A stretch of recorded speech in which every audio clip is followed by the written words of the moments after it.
Good day, sir. Hello, everybody, and welcome back to another day of the defense. We're getting into our first series of the night, which is going to be Team Alternate Attacks versus New Team. And seeing as we had a slight technical error right before the show started, we're going to jump right into the game, and the draft is already underway. Real quickly, just so you guys are actually, I just want to update everyone because I also needed to update myself before this series where the defense is at right now for Phase 1, Group 1. Team Alternate are currently sitting at a decent score of 2-2, while New Team had one of their games delayed, so they're sitting at a score of 2-1. Right now, it seems to be a pretty competitive pool. With those top three slots being what is needed to move on to phase number 2. So now that we have a little bit of draft to work with, Earthshaker, first pick, Tusk is going to be the response for Team Alternate Attacks, and still trying to figure out what that other pick is going to be. So you've taken both of the offlaners out of the pool. Earthshaker can still be run as a support, but I think we were talking to like Demon and Sing Sing at the Red Bull event, and they said the only 4 viable offlaners in their opinion are Tusk, Earthshaker. What was the other one? Tusk, Earthshaker, Darkseer, and I can't remember what the 4th one was. Clockwork. Clockwork. Yeah. So it's pretty important nowadays to take one of the offlaners pretty early on. The support pool is kind of the same in the fact that it's a little bit limited. The carry pool can be similar too, but it's all right. So Dazzle immediately picked up by Team Alternate. I like this choice. I feel like Dazzle, I was just talking to Scansor, Statman, co-cast with Dorka a lot. He co-casted with me the other day. Pretty good co-caster. You got a shout-out thread. Yeah, he's a good co-caster. Do we hire him? Me and Toby were saying we have open applications right now. We do have open applications. Yeah. Just email Toby, guys. He would love. Yes. He would just spam Toby on Twitter, Facebook, whatever social media you can find Toby one at, and it'll really show your dedication to the job if you just spam him as much as possible. That's for a job. actually how I got the job. You're originally. right. I just begged Toby. I mean, we definitely didn't hire you for your actual performance. That's for sure. Of course. All right. So Shadow Fiend, Radiant side. I almost feel like I'm just rehashing opinions sometimes when we do the draft because I've said it so many times, but SF on the Radiant side is just one of the more stable ones. It allows you to both... SF's like a hero that vacillates between being both strong early game and late game, just because a lot of his skill set allows him to go to the late game. Like Requiem of Souls always does a ton of damage. The raises are always not bad. Same for his presence at the Dark Lord. Yeah. And because he's a range mid that... flash farms, he's pretty unique in that he should be able to get ahead relatively quickly because he can just dual raise mid, and then by the time he gets to the jungle camp, he'll have to just double raise up again. Then you triple raise farm a jungle stack, and all of a sudden you're getting like 10 last hits a minute. Nobody can keep up with that. And it's tough to be able to make the invasion or to stop the SF from clearing through his stacks. We've seen teams try it before. Sometimes it works out, but oftentimes you're just in such a dangerous position to begin with that it oftentimes just ends up kind of getting you caught. Clockwork is going to be the pickup now for Team Alternate Attacks. I was going to say the Tusk could be a 4 position, and that's sure enough what it's going to be. Clockwork will instead be the choice. I like them returning for a different offlaner. Because, first of all, it's Dire Side. Clockwork, really valuable on Dire Side. But he's also facing up against an Earthshaker and a Shadow Fiend, who I feel are very easy targets for the Clockwork. If he's able to get a, first of all, Clockwork naturally counters the Earthshaker. Just because you have such long animations, you can only get off Echo Slam if you're being hit by Battery Assault. So that's instantly, boom, counter out the Earthshaker. And then you've got the SF, who can't really control a lot of his AoE damage. So until he has that BKB, he's really easily threatened by the Blade Mail. Where's the Gyrocopter? That's a good question. Eggman is still not picked. I would guess Team Alternate Attacks would take it here. I'm not sure why they wouldn't. I think you would prefer it on the Clockwork's team in general. Like Clockwork hook into Cogs is a pretty good setup, and you don't really want to play it against it as a Clockwork, in my opinion. In the laning phase, especially, it's one of the more rough ones because he can just chase you down. Yeah. I guess in the later phases of the game, when you're a Clockwork that has a lot of farm, you do okay against it just because you'll get a 4-staff, you trap him in the cogs, 4-staff out, waste a lot of his attacks. But it's still not ideal. Like, I'm pretty surprised. Like, neither team has a carry yet, and yet clock is, or gyrocopter's still open. Wonder what that means for new team. They have Disruptor or Shaker Shadow Fiend. It would fit their lineup pretty well too. I guess they just think they'll be a little bit too farm heavy. Yeah. Yeah, generally speaking, it's really nice to run Gyrocopter with any sort of AoE control, with both teams do have. I kind of prefer it on Team Alternate just because they have those saving mechanisms from their 2 supports, the Snowball as well as the Shallow Grave.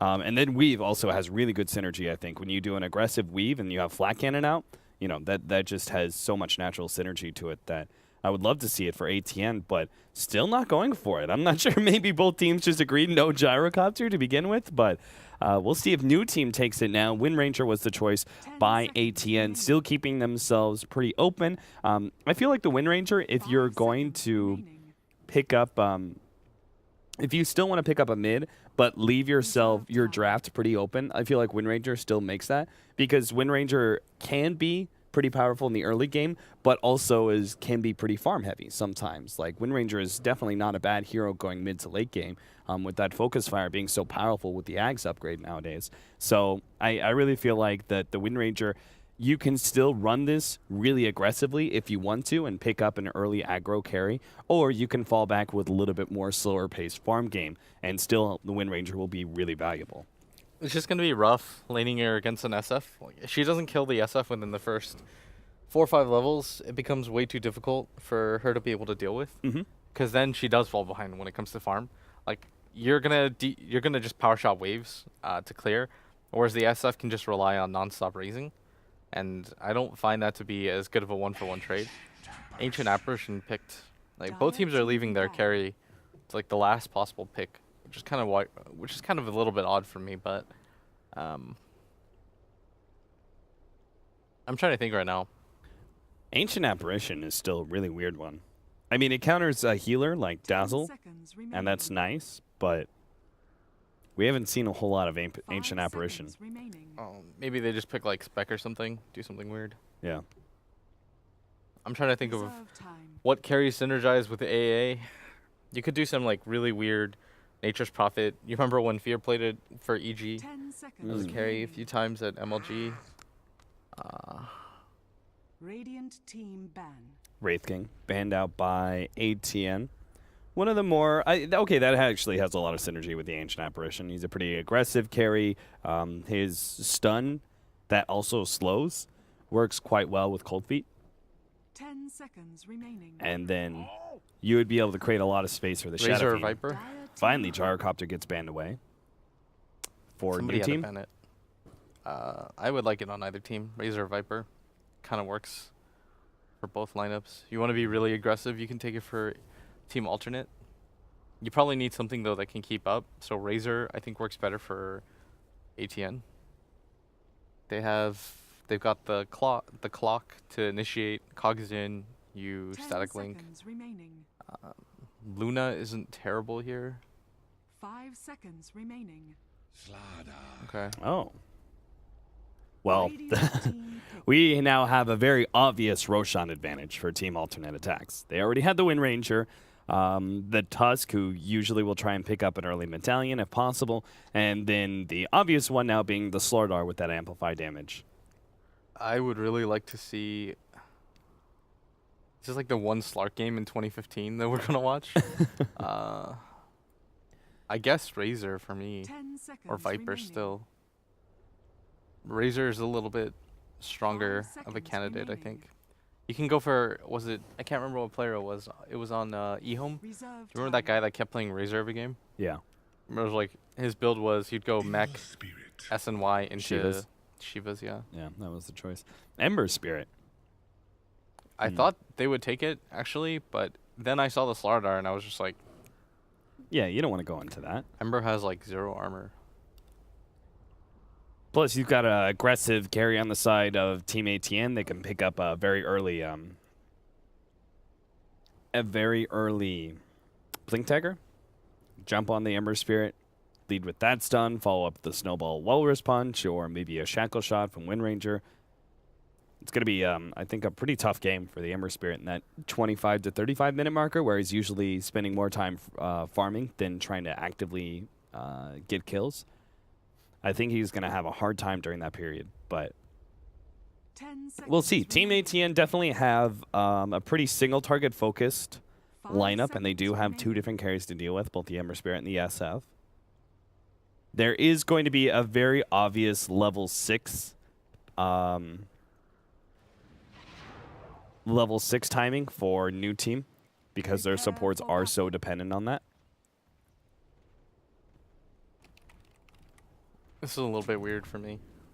Like, Slardar Windranger, that's an alliance special. Remember when Mad was on the team, he took like SF. Slardar, Windranger plus Tree. Yeah. That was their strategy. Or they would go SF, Slardar all the time. Oh.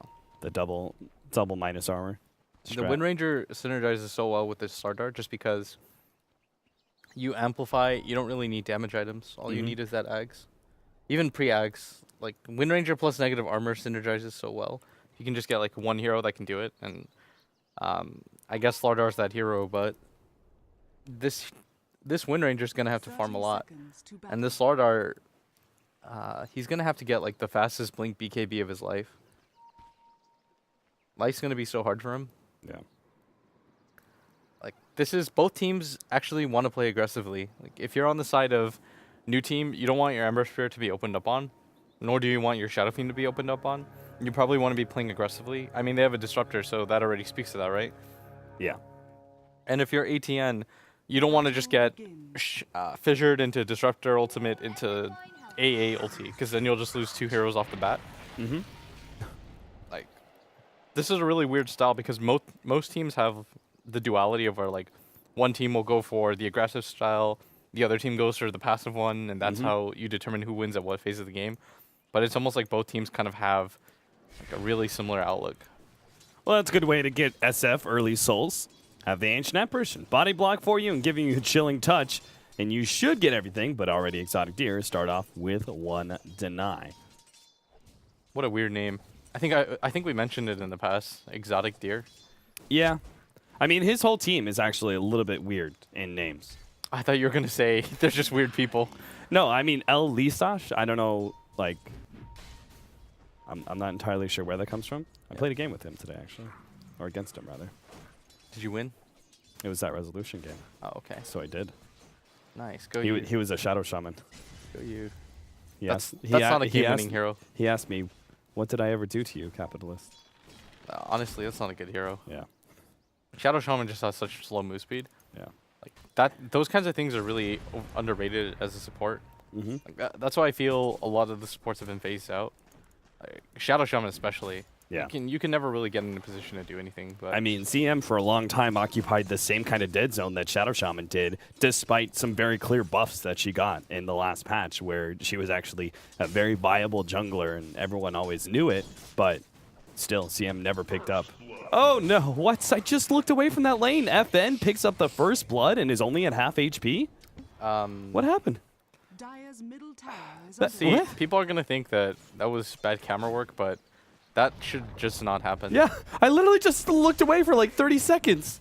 I don't really understand. Cito I may be caught here. Tusk is going to look to run him down with the secondary eye shards. Oh, and a power shot, actually. He's pretty dead. Yeah, that makes it much easier. Bottom lane will be grabbed by Go Black. That's a pretty surprising lane to die in. Like, FN's a pretty great player. Like, he's a beast. Every time I run into a pub game, I know pubs don't signify much, but you can gauge mechanical skill, which is really important for things like that first blood that he just got. Like, I think people look at pubs wrong. Like, obviously, it's not the paragon of teamwork, but if you're just looking for raw mechanical skill, you can kind of get a good judge of that. And yeah. I mean, mid players, I would say, more than most, can be judged in pubs a bit better. You know? Yeah, for sure. It's so hard as a support player to really know if you're just like playing badly or what the communication is like, but you can just gauging mechanical skills pretty easy. And I mean, clearly he just first flooded a Windranger with an SF mid. Yeah, At level 3 with half HP left. Yeah, I still have to kind of see how that happens, because the Windranger should be able to trade more efficiently early on. Yeah. And then you should never really be in a position where you get double raised. That's That's pretty difficult. But But that's, I mean, it sounds like we're making a big deal of it, but it kind of is a big deal just because, like, this is a lane that the Wind Ranger is going to struggle to farm in for the first part, just because the SF is just going to be able to go to the jungle that much easier and farm it so much more efficiently. And so they have to be pretty worried here. And yeah, you're supposed to be able to, like, the early part of the laning phase is supposed to be more your time than anything else. And when you give away that early kill, it means you've completely lost the lane now, because now you've got an SF who's level 5. He's just going to double raise the wave a lot of the times and go to stack. yeah, that's why I wasn't really that big of a fan of this matchup that they decided to run. Like, I think it's okay to run.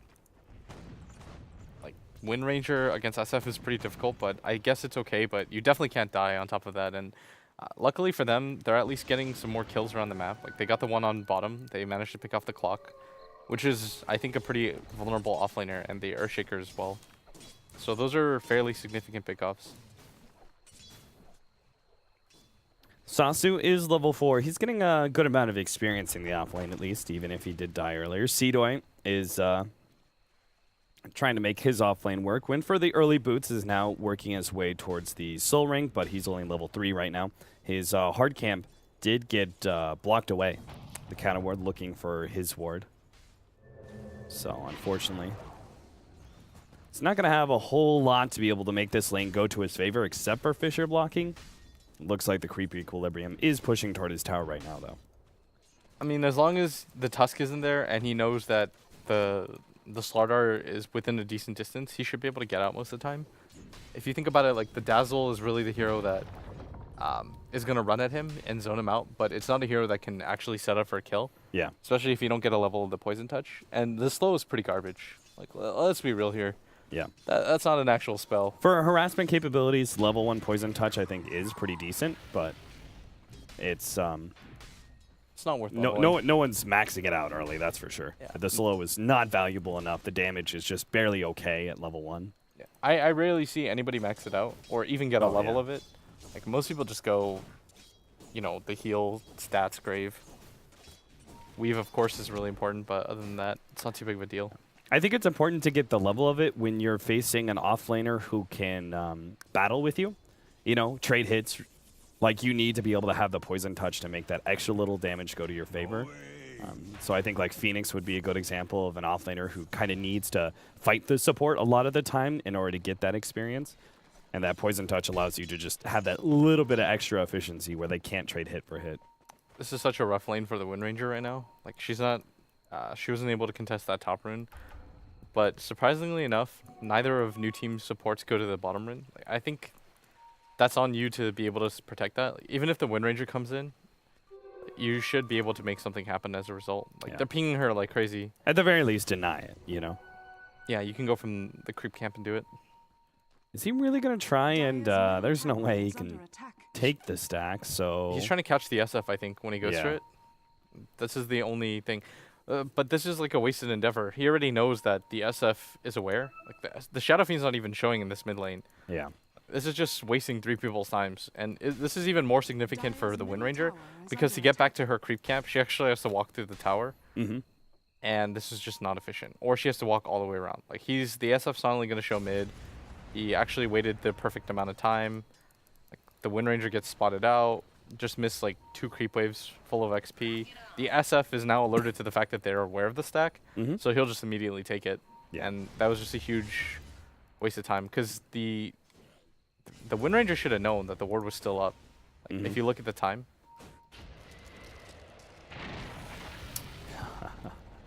Tusk just throwing out the ice shards to spot out this other stack they saw earlier, but he's going to need a snowball save to be able to get out of this one. Oh, but he's on the wrong side of the fissure, so he's definitely dead.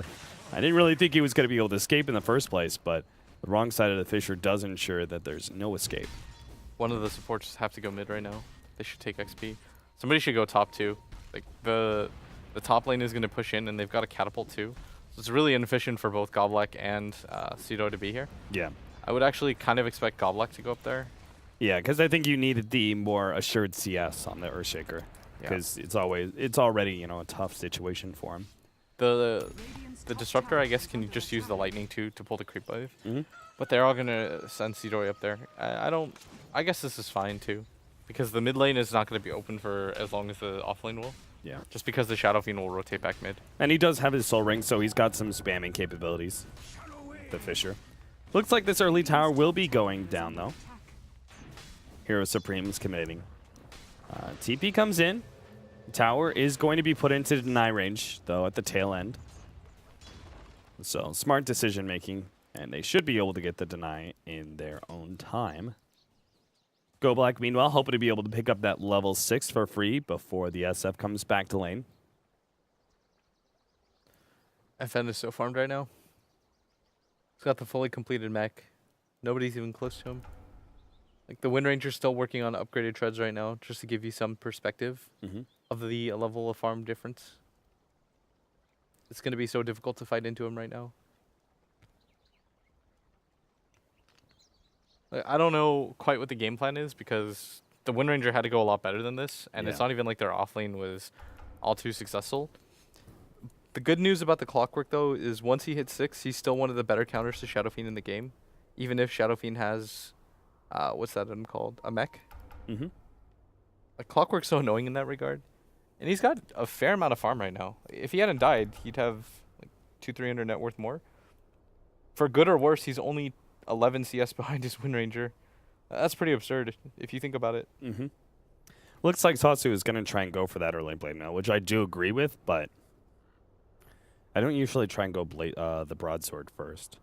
It's nice if you're able to stack up that much gold to be able to go for it, but I actually much prefer the build that I've seen certain offlaners go for, where they get the Belt of Strength to build into treads, but it's just the Belt of Strength. They don't actually complete. There's a lot of efficiency in tread switching on Clockwork for sure, but I think if you're trying to boost for that fast blade mail, the Gloves of Haste can actually slow you down by quite a bit. None of those options are happening. He went for an Urn. Urn first? Okay, this is like the all-out aggression build from ATN. Like, you don't get an Urn and then play passively. You're looking to get pretty aggressive on the map.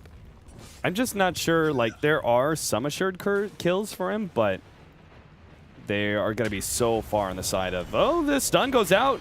Yoku actually falls here in the bottom lane. The Ember Spirit gets a bit too aggressive on Tusk, and Slaughter TP's in, able to get the kill. That was a bit of an understatement. That was a little bit too over. Like, look where his Spirit is, too. Yeah, he didn't even have he had to throw out a Spirit after he got stunned.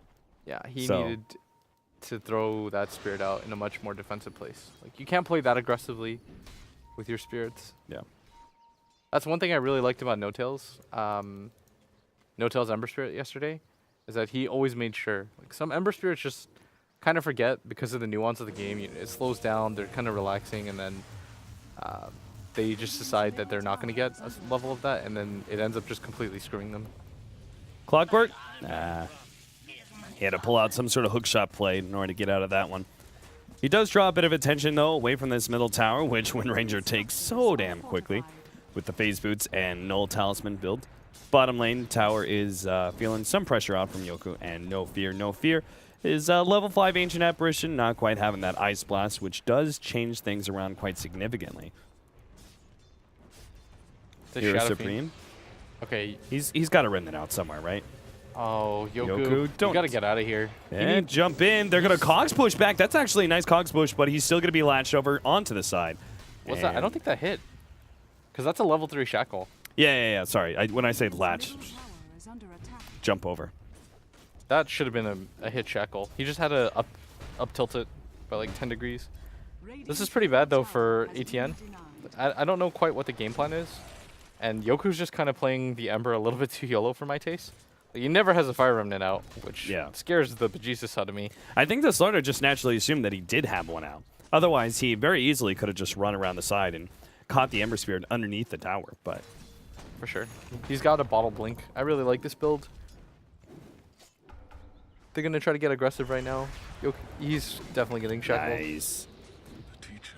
All right. Great pick off there, 4-4. ATN, their bit of aggression is pulling the game back into their favor a bit after what was a pretty unsuccessful laning phase.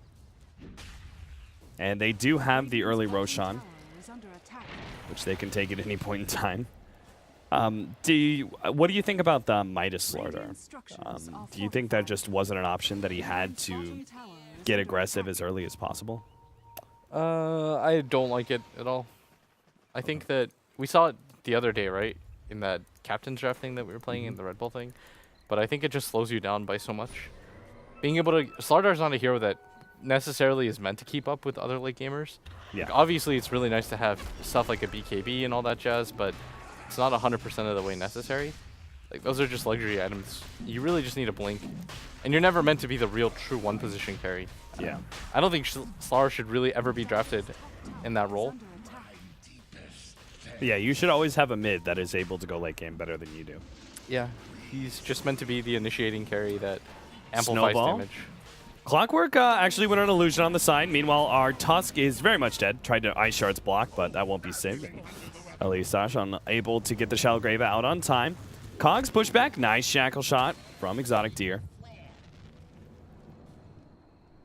That was a really smart Roshan attempt. It's going to buy them a lot of space and time. The Slardar is not going to take it the Wind Ranger is, because she's pretty squishy.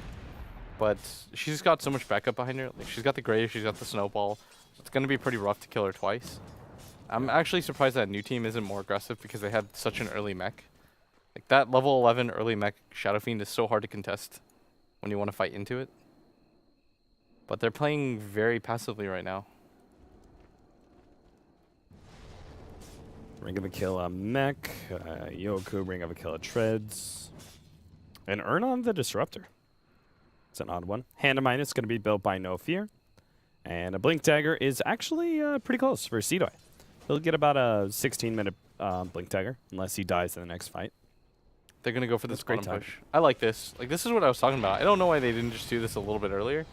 But his team isn't anywhere near him. Yeah, and this time around, they do have that Aegis, so they can fight with a little bit more luxury here. FN targeted by the Focus Fire. Great Fisher, though. Locking down a couple of heroes. Sasu will be stunned up. Managed to get off the hook shot. Lock 2 supports in. Great entry there from Sasu. And will be able to get the finishing blow as Hero comes in with the stun. Echo Slam gets laid out, but it does hardly anything. Yoku is now looking for a kill on anybody at this point in time, but the Snowball will be able to save our Tusk. And Yoku, he's going to be chain stun here and easily popped with a bash out from Hero. Sasu looking for the next kill. Does have another earn charge. Perhaps he could just keep spamming this one out, and Hero will be able to clean up the kill next. That was... Okay, so that was the right idea. Go for the bottom tower push, but his team was nowhere near him. Like, again, you don't want to use the SF mech just for yourself in that position, nor do you want to use it just to heal like somebody that took a little bit of damage. Like, it's meant to be a team item, and probably more importantly than that, the 2 supports getting trapped by the cogs is huge because they represent most of your crowd control. Like, I don't think the Disruptor got an efficient ulti off there. The Ancient Apparition also wasn't able to because everybody from ATN did a really good job of spreading. And on top of that, the Earthshaker kind of just like echoed one hero. Yeah. He wasn't nearly as useful as the Clockwork was right there.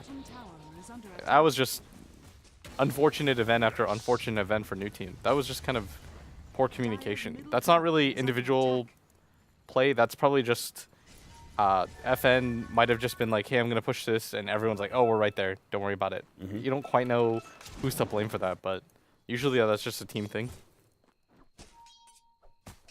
They also probably should have done that before the Aegis was picked up. Yeah, that's what I mean. They had quite a bit of time to be able to do that. Yeah. Okay. Jump back. Ember Spirit is okay. Got a good aggressive ward, but Ember Spirit jumped so far back that they didn't actually see where he's at. Yeah, Agonims is going to be finished up soon for Exotic Deer, so his item progression has definitely taken a tempo upward. He's sitting in 3rd place behind the Slardar and the SF. TP down to the bottom lane. But everyone is going to be able to escape without a problem. The Clockwork just missed the hook on Seedoy at top because he managed to pick up his Blink Dagger like literally right then at that moment. But Seedoy really has to get some levels, I think, to make a huge impact in this game. Clockwork is just going to be a little bit more efficient than he is for now anyways. The Shadow Fiend, though, I think has to get a BKB. Yeah, especially if Clockwork, with the amount he's farming, he could actually still pick up the... No, he's going to go for the Glimmer Cape build. I played around with Glimmer Cape on Clockwork. I like it, but I still feel like Blade Mail is kind of the be-all, end-all item, oftentimes. Like, against the heroes like the supports like Disruptor, they're always going, if you jump on him, Disruptor's always going to drop Static Storm on you. So, you know, being able to return that damage via Blade Mail, just kill the Disruptor that much faster. I guess it's a question at that point then. What's more useful to you, the survivability and helping your team out, or the damage? And when you're playing against heroes like AA plus Disruptor and Earthshaker, it's probably more worth it to try to save your Slardar, for example, when he initiates in with you. Yeah, I would say the Ice Blast is kind of the tipping factor there. Yeah, I would agree. Snowball is going to catch FN. Immediately going to be silenced up, though. Shackle Shot latches onto Seedoy, and they will be able to get that quick kill. FN lays out his ultimate. Is going to try and do battle here. Shallow actually saves the toss sometime. Will be able to get some additional damage out for the Clockwork now to be able to finish him off, it looks like. Trapped inside, though, a bunch of creeps. Battery Assault isn't really doing much at all. Hero, meanwhile, going to be caught by Yoku, and Glimpse back is also going to catch Exotic Deer, who's going for Gold Black. Can't quite get him, though. And now Exotic Deer's just got to retreat. I'm not quite sure why they took that fight, though. Like, they didn't have the Aghanim Scepter on their Wind Ranger completed. I guess they wanted to try to get some utility out of their Aegis, but even that was not efficient. Like, no part of that fight really was very necessary, in my opinion. Like, if you wait out the Aghanim Scepter, then you're probably going to win that fight just because of the raw damage that you have. You've almost got a BKB completed on your Slardar too. Like, why push the issue there? Like, you've got all of these item timings coming up that are really relying on just being able to survive. Yep. Like, the Clockwork almost has his... Oh, he's actually going to go the other way. He's just going to get the cloak, the casual cloak in a Blade Mail. Okay. All right. All right, I'm down with that. I mean, the cloak has so much value in the first place. Yeah. But I do agree with Blade Mail here for sure. Immediate Snowball. Gold Black is going to be caught here. Ice Shards will probably be laid out in a second. Oh, no, he actually doesn't have it anymore. Still on cooldown, but Go Black kind of trapped here. Hook shot in. Oh, they're going to be able to grab FN. The Ice Blast over the top really doesn't hit much there at all. And with the double damage on Exotic Deer, Echo Slam gets laid out. Seedoy unable to finish off any one hero. Exotic Deer even getting saved by the Snowball now. Another Shackle Shot. Bounce around. Ember Spirit looking to be able to get that kill. Exotic Deer running. Wind Run. Blocked out. No fear. Trying to keep up with this one. Looks like Exotic Deer will be able to escape. Yoku was hoping to be able to get some other kill, but the damage just too much with Amplify and DD. Exotic Deer comes back for the dominating streak. 4 down on the side of New Team as these fights just keep on spiraling out of control for the CIS crew. That was just a really good initiation by Sasu. This time he had mana, and the previous one he didn't. So last time he just kind of hooked into the SF and then was just like, what now? Yeah, there was creep waves, so his battery assault that was taking was only hitting the creep wave, you know, the 4 different melee creeps that were there. Yeah, so you've got the Aghanim Scepter now completed on the Wind Ranger. That was just a good fight to take. The DD room might have been more efficient even than having the Aghanim Scepter. Yeah. So that was just a good fight to take. Like, I'm a fan of that one. That was a good maneuver. And with it completed, he's also going to take Seedoy. Oh, what? That wasn't where he wanted to go. He tried to grab Seedoy, accidentally went into the creep wave instead. Snags no fear, and it's now going to be pulled back to his doom. His allies are not going to be able to save him. Shalgrave will only buy him time for the inevitable to happen. That was a bit aggressive. Yeah. I think we can all agree on that collectively. If the hook shot was up 1 second earlier, I think he would have gotten a free pick off on Seedoy, and it would have been a really nice play. He would have gotten out, but he needed that 1 extra second and then misses the hook shot because that extra second took too long, and Seedoy went out of vision and then ended up going into the creep wave. Yoku? Oh, dear. He will be able to bounce back, but still. Very close call. I think if you're ATN, you just wait for the next Roshan. Like, they kind of got outplayed in the laning phase, and the Shadow Fiend got a monster start. Like, look at the CS difference alone. He more than doubles the Slardar and the Wind Ranger. But the fact is that the team fights, when it comes down to it, ATN is just playing it a bit smarter. And their lineup is just meant to be aggressive, like I said. Like, New Team's lineup is not meant to be passive. You want to be able to use your Disruptor to be able to get aggressive and run around the map and do stuff. Right. And I think that has to be a BKB on the Slardar, or he's got to be close to it. I think they should wait for the BKB on the Slardar, take a Roshan, and then take all the tier 2 towers out. Like, well, no, they're going to have a team fight instead. Clockwork already jumping in, finishes off the Ancient Apparition. And that will be that, it looks like. Be careful, ATN. You have a lead. Don't lose this. Don't throw it. There's no need. 4,000 gold lead, and they do have Roshan to their favor. With the amount of control that they have over the map right now, they should be able to take the next Rosh, which is in a question mark amount of time because Dota's broken right now. They can go for this bottom tier 2 if they want. Just control up the jungle. There's more efficient spots for them to farm. As long as the Slardar doesn't show on the map, it's so hard for Yoku to be able to farm at all. Like, look at his build right now. This is not a damage dealing Ember Spirit, nor will it be this game. Is he going Manta? Maybe? I've never seen an SNY Ember Spirit. Yeah. So just get rid of the amplified damage. Yeah. This is why I don't like the Ember, though, in this position. Like, we were talking about it before. Like, imagine a hero like Razor could actually hold his own, purge off the Slardar, like, slow people down, tank some damage. Hero, he's going to be running right into this smoke. Gets in melee range of 2 different heroes. Now the hookshot comes over the side. He will be blown up, but still, Sasu's going to be able to get a lot of damage out. Go Black is taking all that blade mail. They managed to stay alive here thanks to the mech, but Sasu is going to be able to not get... Oh, just barely. That Shadow Wave managed to keep him alive. Go Black is going to be snowballed while Exotic Deer tries to get away from that area, but SF Raze does manage to finish him off. That was 2 cores of ATN in exchange for the Disruptor. I thought that was actually going to be a good initiation despite it was Slardar running into a smoke like that. But turns out his team just not really close enough to be able to capitalize on his 2-man stun. Yeah, I'm not quite sure what that play was. Like, they either have to 5-man farm out the jungle together and then go for the Roshan, but running into that, obviously they were smoked, so it wasn't the best idea. And it was hard because the Dazzle was nowhere near to save, nor was the Tusk. Yeah. Like, every single time ATN's losing a fight right now, it's just because they're taking these weird disconnected fights. Like, just play objective gaming, you know? You've got a Solar Crest completed on your Dazzle. You've got Slardar who can just go for the Roshan at any point. Like, they can take it in like 5 seconds, and it costs them almost nothing. That's the great part of it, because the Slardar ulti, really low cooldown, you Solar Crest. The Wind Ranger ultimate is in the same position. A 15-second cooldown on that is like pretty much nothing. So just go for the Roshan, play it a little bit safe, don't overextend anything if you can help it, push out the lanes to make sure that they can't really contest for it, and then you can pretty much take tier 2 towers for free. You did mention the Solar Crest on Dazzle, right? Yes. Yeah. That's a pretty significant pickup. Yeah. And as you said, will allow them to be able to do Roshan so incredibly quickly.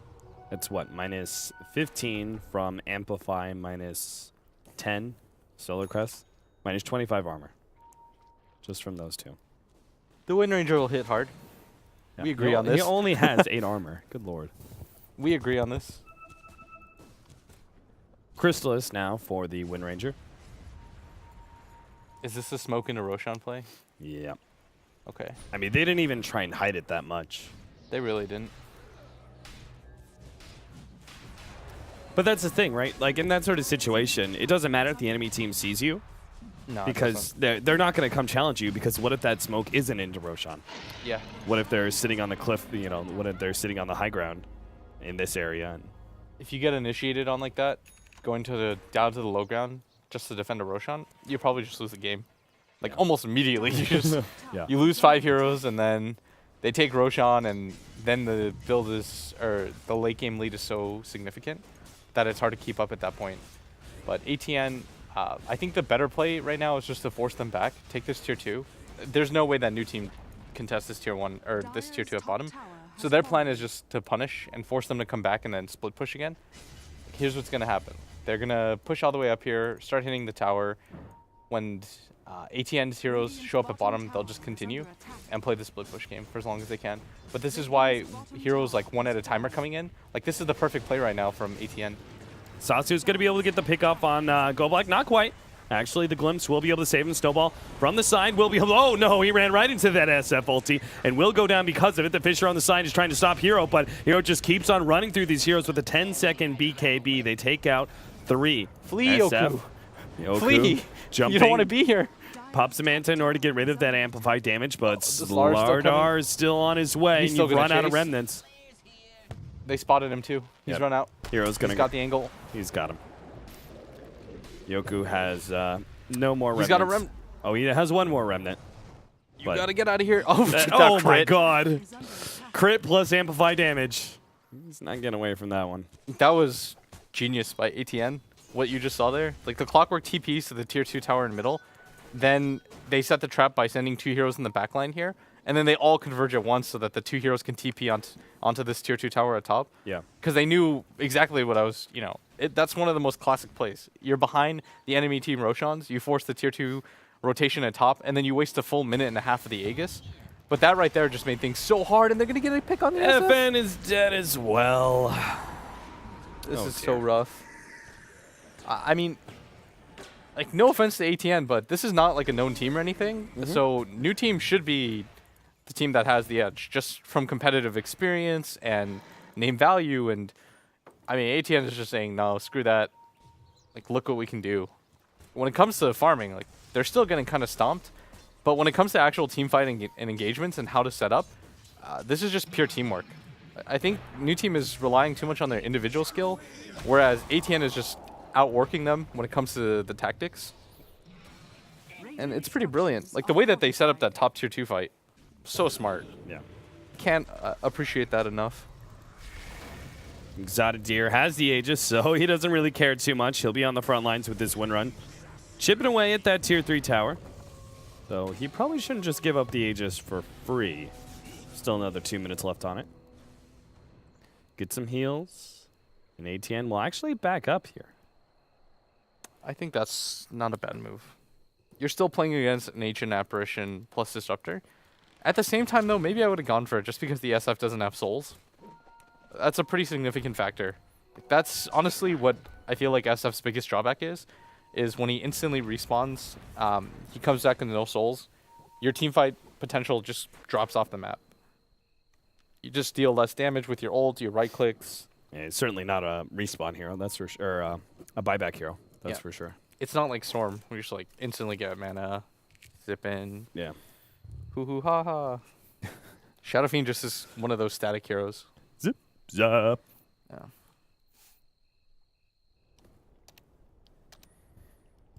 For those guys who don't know ATN, they are the only real Polish team representing professional Dota 2 scene. Go them. Yep. They've been around for, I think, probably the last year and a half. Kind of the same crew. Elisash, Exotic Deer. Some of the names have changed. Like this stand-in of theirs. Hero and Sasso, I believe, are relatively new. I think they're like probably in the last 6 months. I mean, they're playing well. Like, this Clockwork for me has been playing it pretty well. The Slardar has had a few missteps, but even he's been playing the right mixture of aggression. It just feels like they're playing more as a team than new team are. Like, new team's team fights just kind of feel all over the place. You haven't really seen like the coordinated Ancient Apparition, Earthshaker Fissure, and Earthshaker Echo Slam fights that you're used to seeing. Earthshaker's one of the best counter initiation heroes in the game. He's also one of the best at being able to go on those BKB heroes that are really vulnerable. Like, you can blow up that Slardar, I think, with an Echo Slam and the Ancient Apparition and Blast. But they've been pretty slow to the draw right now. Sardar's building into the AC. Typical. Guardian Greaves will be picked up eventually by our Tusk. Radiant's top Clockwork's tower going is to the under Aghanim attack. Scepter. That's a DD. The Wind Ranger has a DD on her too. Does she? I think the Aegis is about Oh, to yeah. fade, but Radiant's this top is not a tower fight you want to has take if you can fallen. help it. Again, this is such a good setup for the fight. They're TPing into different towers to make sure. They're showing the Wind Ranger at top to pretend as if they're going for this, and then the Wind Ranger will just TP into the front. Yep, they jump in. FN is immediately going to be the target here. Cogs push back. Meanwhile, the Tusk actually snowballs a bit deeper, trying to draw Oh, attention FN's away. getting destroyed. Meanwhile, FN is focused down by both the Wind Ranger as well as that SF. There's a TP out, and looks like their Tusk may end up going down here with the damage over time. No, Shellgrave actually going to be able to save him. Go Black does go down. Really great read there from Tusk especially. Clockwork jumps in, forces the attention on the SF, especially with the Cogs pushback, basically isolates the SF entirely, and then Tusk snowballs way deep into the enemy, but forces all this attention around him. There was no opportunity for new team to turn and help the SF at all. Yeah, that's pretty surprising that they got caught by the exact same trap twice in a row now.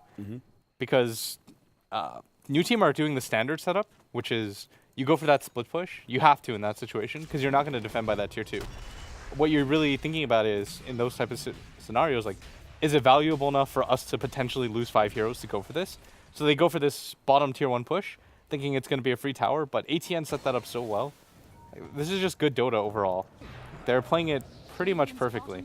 I'm a pretty big fan now. That's just good, smart play overall. They coordinated that fight too because they went in as the Wind Ranger was initiating. So there was almost zero downtime. Smart play there from Saucy, using the hook shot on his ally in order to get the distance away from the enemy. And will survive. I think you take this fight, Oh, honestly. yeah, they're going back in. Slardar thinking about it. Doesn't have his Blink Dagger up yet. So Oh, the Wind Ranger's going for the split. He's trying to find No Fear right now. They should just get out while he's doing this.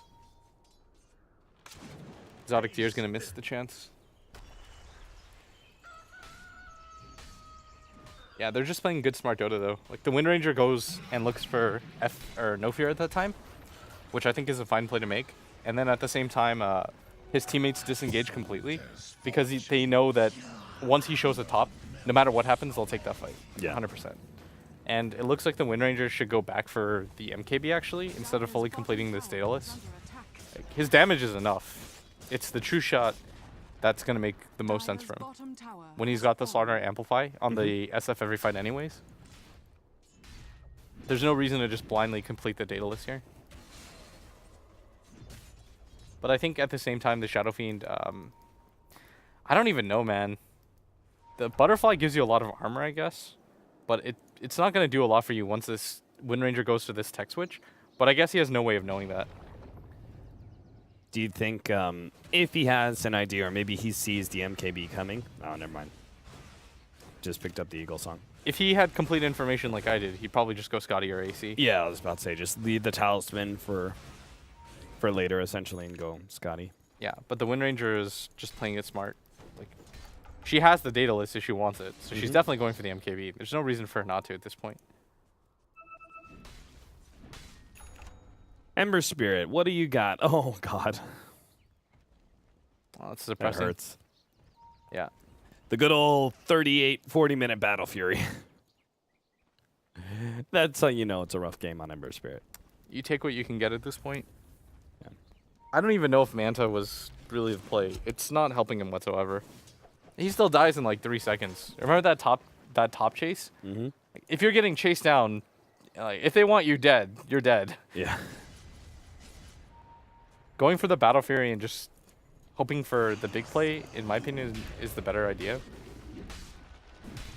There's just like weird principle in Dota. If you're far enough behind, like the right play is probably to go for Manta or BKB in a lot of scenarios as a defensive item. Yeah, if you're super far behind, that's why you see the Divine Rapier come Yeah, out, right? you just kind of have to skip that option. You just have to go for the most efficient late game YOLO builds possible. Yeah, they're not even that far behind though. Clockwork gonna be snagged here. Or snag and go black, rather. Free kill there. Like the Glimmer K usage where he actually is able to dodge the glimpse back. FN is going to turn. Oh, Echo Slam actually catches 2. That is going to be Tusk and Clockwork down. And Hero stuns absolutely nothing. And now he's going to be caught here, forced to pop that BKB and TP out. Okay, that was like a really confusing snowball because they knew that everybody from new team was there, but they still committed for that. Like, you probably don't even lose anybody if you don't snowball there. And you know FN has a BKB available. That was just a really odd engagement to take. Yeah, it was probably one of those scenarios he was like, oh, there's one dead and you have Ice Blast on you. Let me just protect you from Ice Blast. And No, he had Glimmer Cape on. yeah. Just run, fools. Well, there's that Battle Fury. 35 minutes, a bit earlier than expected. That was maybe like the freest Echo Slam I've ever seen. They just kind of delivered it to him. They're like, here. Free Echo. You just wait for the next Roshan, which is up right now. The weird thing is they keep not waiting for their item timings. Like, all you have to do is wait for the starter to finish his AC and then you take a fight. Yeah. AC is not an insignificant item by any means. But it feels like ATN is I mean, they're playing really well, but they could just be like 20% more disciplined, and this could be just such a good showing for them. And not to nitpick or anything like that, which is what I'm doing. Whew, that Roshan just disappears. Snowball into Seedoy. He has no Echo Slam. Sauce's returning a lot of damage out with his Blade Mail. There goes the BKB, and they're just making a pretty clean retreat right now. See if they go back in. As the Ice Blast is about to fade, Hero's going to pop the BKB. He's going to pop his cheese and go back in. Yeah, Cheese is going to come out, and he's going to be able to get a two-man stun. Nicely lined up. Exotic Deer will turn and fight as best as possible. Nice snowball in. Actually stalls up. Seedoy will be able to get the Walrus Punch and the Rocket to finish off the SF. His explosion, though, does kill the Tusk. Exotic Deer, though, keeping the Aegis in hand. Hero looking for more, though. Hoping to be able to chase down Seedoy. Won't quite get him in time. On the other side, No Fear actually will be able to get Exotic Deer here, at least that Aegis. Man, that's rough. You get like 3-shot when you're amplified damage to support. I mean, new team had to know. Like, once that Roshan was down, ATN was just going to wait out the Ice Blast and all in back. Yeah. And the Star Drive played that perfectly. Like, I thought he was going to cheese a lot earlier than that, but he held it for so long. And that AC in that fight made such a big difference. Nobody from his team was taking damage. He no longer took damage as a result of that fight. The Wind Ranger just tore through FN. That MKB, 1400 HP, but you're not surviving, buddy. What is the negative armor that he's working with right now? That's like 20. I think after a while, he's got 22 it stops, armors. right? Yeah, so he starts going into, but that's the thing. He has 22 armor, so he's still dipping down to 30. He's going -8, minus 8 armor. But then you've got the Solar Crest as well. No, I was including the Solar Crest. Oh, really? Yeah. Okay. Oh no, now it's 6 because he's around. Solar Crest, AC. Oh, because he finished Butterfly. Yeah. So now it's 6. -6 armor. Math. It's rough. Still, though, I mean, the game is pushing later and later for new team. That's got to be the fact that ATN has yet to take a lane of racks by 38 minutes is probably a little concerning for ATN. If you, as you said, if they just played a cleaner game, I think they'd be perfectly fine with where they're at. No lane of racks, but they would be farther ahead in net worth and feel a lot more comfortable with their item progression. But as it stands, push uphill is going to be pretty difficult. Yoku now has a Blink Dagger, so he's going to be a bit tough to lock down. They're going to go for this bottom tier 2 or tier 3 push. The tower's got enough HP to withstand a lot, but the Wind Ranger can just go high ground. She's got to be careful, though. Like, if she just gets solo echoed with an AA ult, I don't know if she can survive that. So Exotic Deer's got to be playing back and forth between these. Dire's top tower. Going to be caught by the kinetic fields here. Ice Blast is coming in. They'll give him the Glimmer Cape, though. Be careful, friend. That'll You're not really as tanky as you think you are. Sasu. Good thing he missed that hook. I don't think that was really where he wanted to go. Top lane, they do have the SF who's pushing in. Why? I know somebody mentioned this on Reddit, but the colors not being the right where they should be. I have no idea. I don't follow any of that. I think the heroes that now have set area. I don't know. I'm just waiting for all of the fixes to be implemented first before I play Dota again. Oh, really? Yeah, I've been playing some FPL games just to keep up.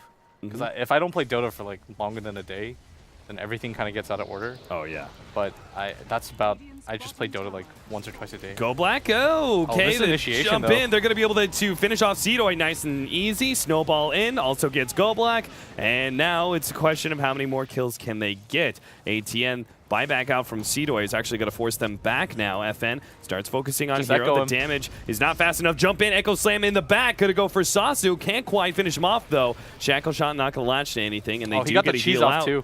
Hero thinking about making a Yoku, jump. run. Oh! Hook shot was coming in, but I feel like that did actually latch the Ember Spirit, but he was still, like, he was remnanting. Yeah, that was a really weird interaction right there. Because the Slardar also had opportunity to blink forward and catch, but they're just going to back off. They forced the buyback. They got a lot of kills out of that. They lost pretty much nothing. The rich get richer. That's a 3K net worth Tusk, who's just going to grab a full blink dagger. Wind Ranger almost has a fully completed BKB. This is what I wanted to see. Like, disengage, wait for your items. No reason not to. Yeah. You're poor. You can get rich. You can get that 4th item slot. What's the point of winning if you're poor while you do it? I mean, you gotta have some style while you win, honestly. It is a series after all. Maybe you can demoralize new team going into game number 2. There's no real concept for like item timings where you're like, I have to hit this item timing to start this push or anything like that. But like the one thing that really does exist in Dota is if you're within like a grand from an item, just wait for it. Yeah. It'll make such a big difference completing items. So you can tell he's got Aghanim Scepter. Using the hook shot to get closer to his team so they can get out there and start doing some battle.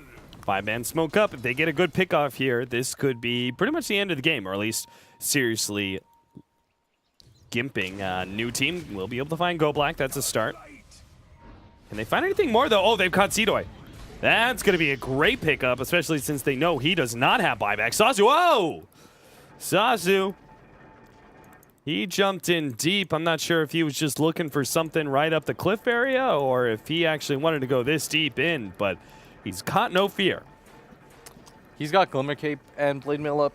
He's going to definitely kill No Fear. Like, I actually don't think this is a fight that new team can take anymore.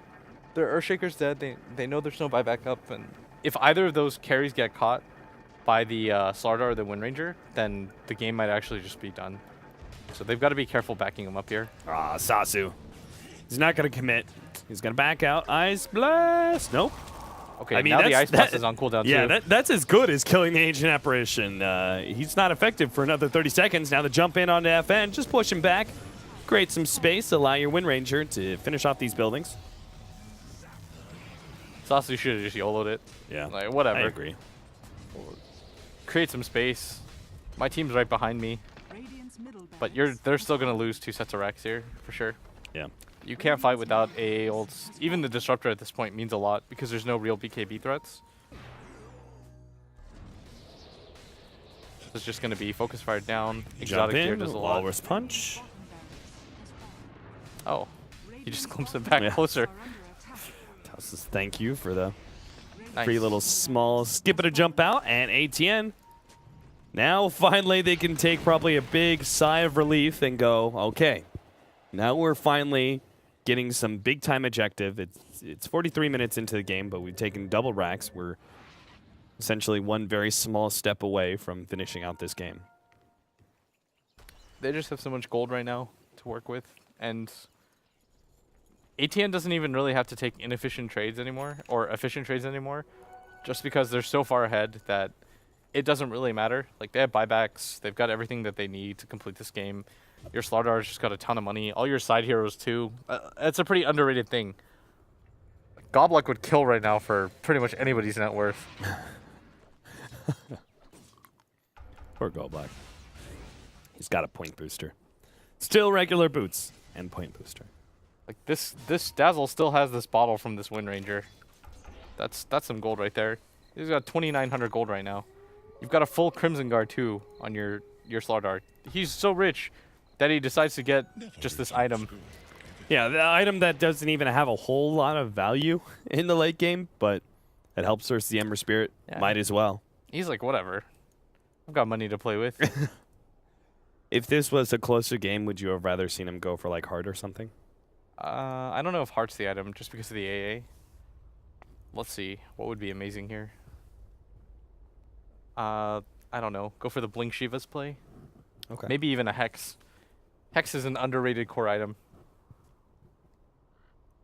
I could see that, especially on an initiator like Slardar, who's a soft semi-carry at this point in the game. Wind Ranger's the real carry.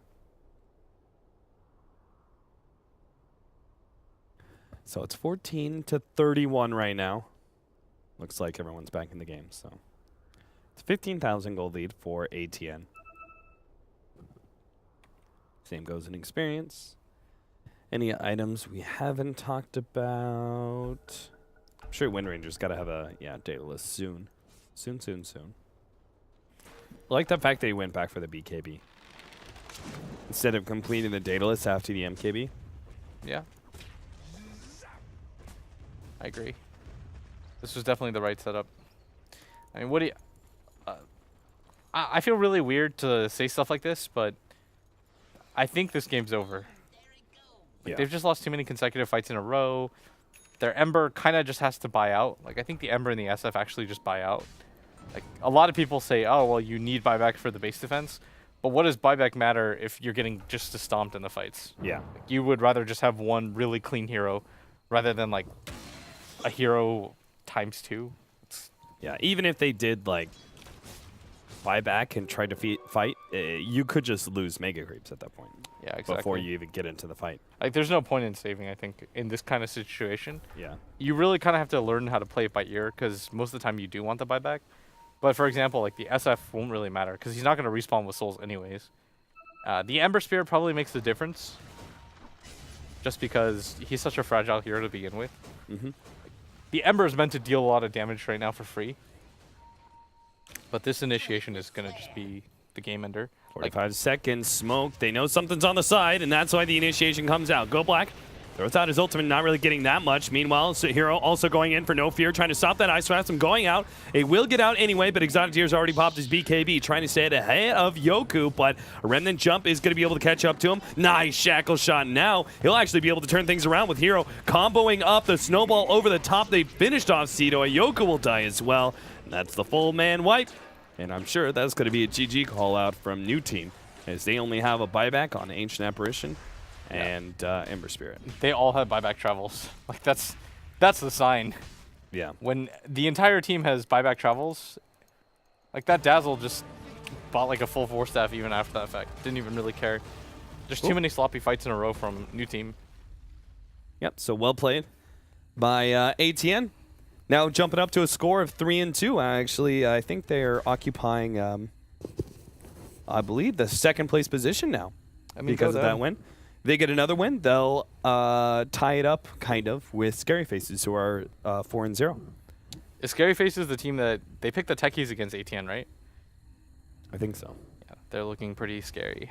All right, guys. Short break, and we'll be back with our second game of the series.